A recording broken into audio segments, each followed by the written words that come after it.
Don't forget my straw. And stop looking so tense, Frank.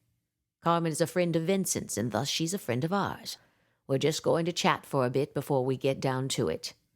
He lowered his voice and spoke to Frank as if she wasn't there. "I'm curious to know how she became an assassin." When Frank left, Gelling looked at Carmen and said, "Did the watch render you useless for a moment?"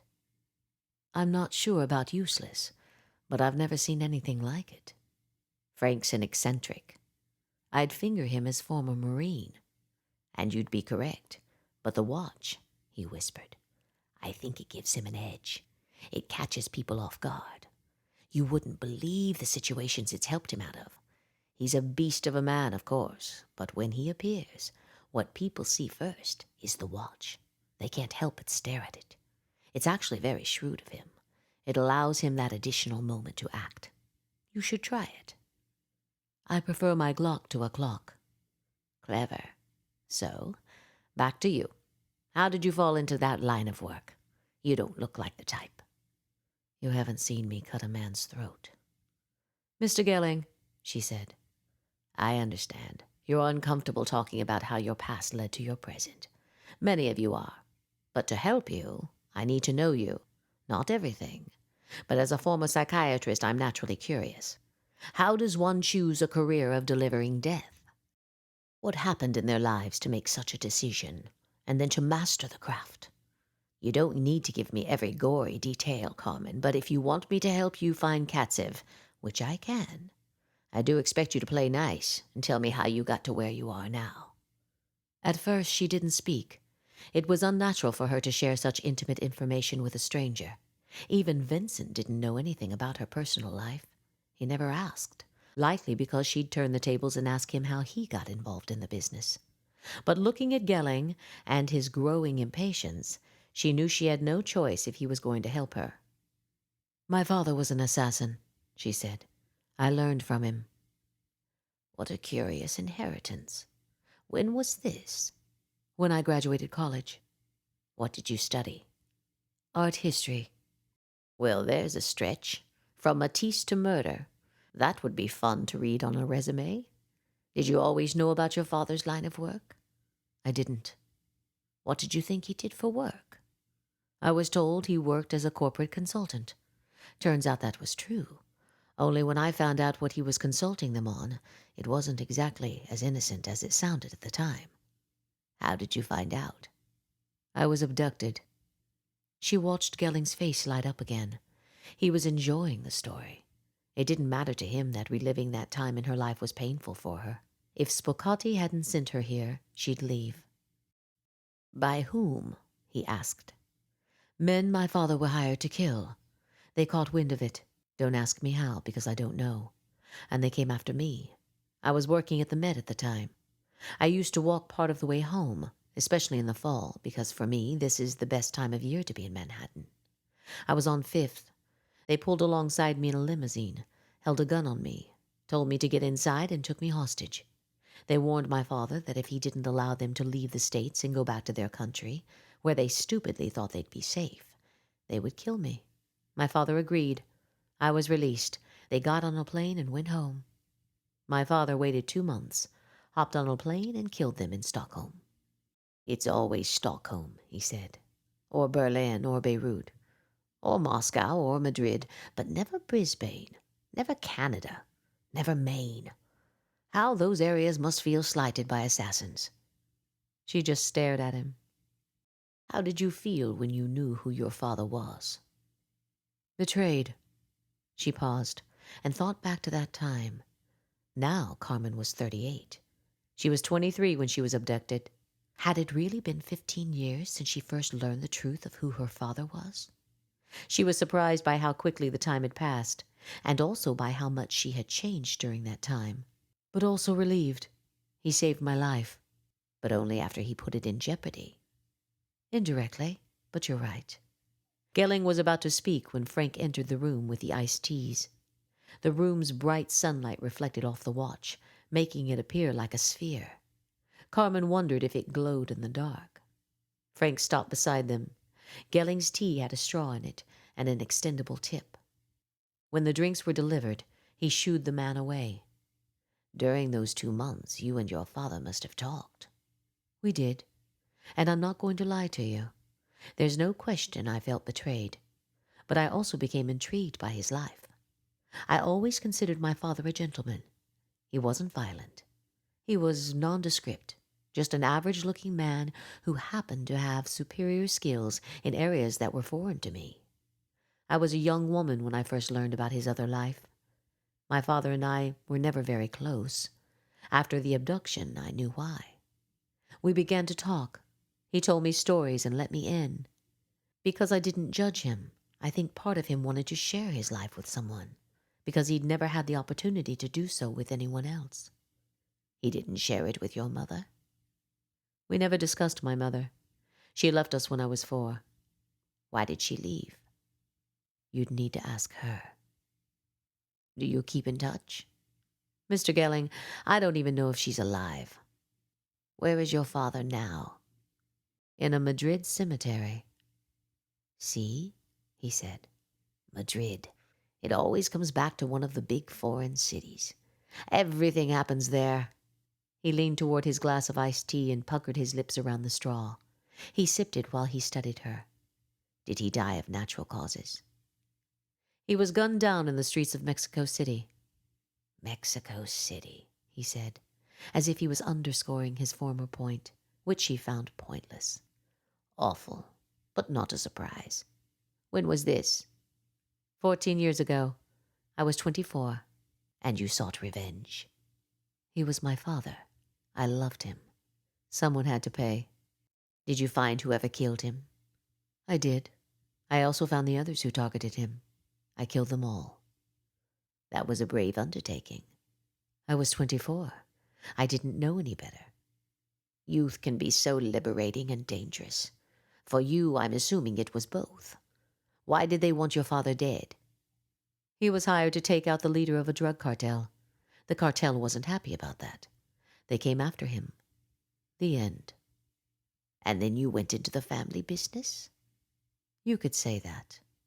Everything changed for me after my father's death. I saw a different world. I discovered I was a crack shot. The people who used to hire my father contacted me. They offered me a job for an obscene amount of money. The person I was asked to kill was about as close to evil as you could imagine. He hurt people. I suppose that's why I took it. Maybe I thought by getting rid of him I was doing some good in the world. Maybe that was my justification. But you're right. That's youth for you. Liberating and dangerous. Now I work for hire. My only exception is that I refuse to kill children. I haven't looked back since. Not until Alex. Just hearing his name stung. The image of his face flashed before her eyes. The ache of his loss was like a tide closing in, suffocating her. She remembered the first time he told her he loved her, but then forced the memory away. Focus. Actually, Alex makes me look forward, she said. They'll pay for what they did to him. I don't blame you. I don't care if you do. I need your help. I need to know how to get to Katsev. Your story is fascinating, Carmen. I don't see it that way. I do, and I want to thank you for sharing it with me. You gave me no choice. I have one question. What's that? Why won't you kill children? A life is a life. Who cares if it belongs to a child? A conscience needs to begin somewhere, Mr. Gelling. That's a smooth answer, Carmen, but I think it goes deeper. Do you have a child? She didn't want to go here, but this wasn't about her. It was about Alex. It was about doing anything to avenge his death. So she leveled her eyes with his and told the truth. I can't have children. What a shame. Or not. In my case, I wish I never had children. Rotten little greedy beasts. Still, why can't you have them? Can't conceive? That's right. Years ago, when I was in love with a young man I worked with at the Met, we tried to get pregnant. We were seriously involved for about a year at that point. Neither of us wanted marriage, but children? We both wanted children. Unfortunately, each time we tried, I miscarried. 3 times in a row, to be exact. I saw my doctor and was told I couldn't carry. Apparently something's wrong with my tubes. So life cheated me out of having a child. I have no interest in cheating others out of what I wanted, but couldn't have. Whenever asked, I refused to do it. There are no exceptions. I'm sorry for your losses. That was a long time ago. But it's still there, isn't it?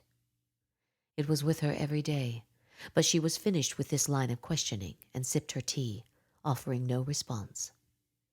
This Katsev, he said. Of course, I've heard of him, and also of Jean-Georges Laurent, and what you and Alex did to him that night at the Four Seasons. Laurent tried to kill us. I know he did, and I have to say, what he had in mind was ingenious. Under different circumstances, I think even you would admit to that. But you and Alex were smart to come clean with each other when you did. Love saved you. By telling the truth, you spared each other's lives. It's like a movie. How do you know this? It's what I do, Carmen. It's what keeps me going at 103. People talk to me and tell me things.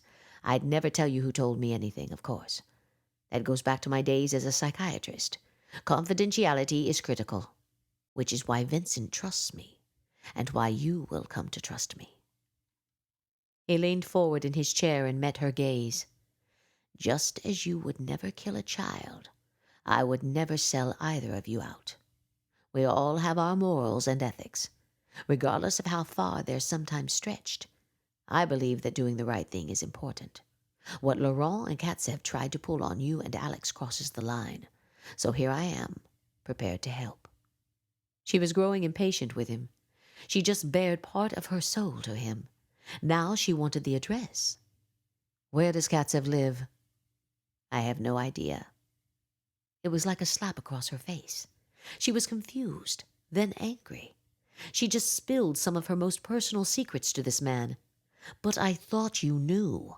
Spocatti sent me to you because you knew. That isn't true. He sent you here because I know people who might know. In fact, I know people who likely will know because I know everyone. That's what you're really here for, Carmen. My contacts. I'm going to give you a name of a person who I'm fairly certain will know Katsev's address. Or can find it. She's powerful. Travels in all sorts of circles. Some of which she'd rather keep quiet. Not that I blame her. Odd woman, really, if you know her history.